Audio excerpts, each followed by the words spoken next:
Всем добрый день. Вот такую печь закончили строить. Это мы в Луге находимся. Печка Минфинка. Стандартный размер 1,90 м. Прочесные я установил сзади, потому что здесь заказчик не захотел. Большая топочная дверка у нас здесь. Духовка. Не мини-русская печь, а полноценная духовка большая. Поворотная задвижка, летний и зимний ход.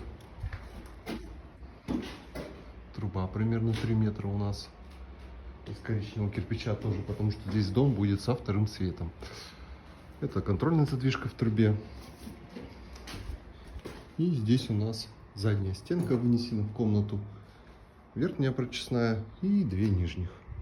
Одна и вторая для боковых каналов. Заказчик здесь не захотел никаких полок изобретать. Он говорит, я хочу здесь просто замок с ромбом. В итоге мы его просьбу выполнили. Сверху он нарисовал мне, какой замок он хочет видеть. То есть тоже так, как заказчик пожелал. Вот такая печь получилась.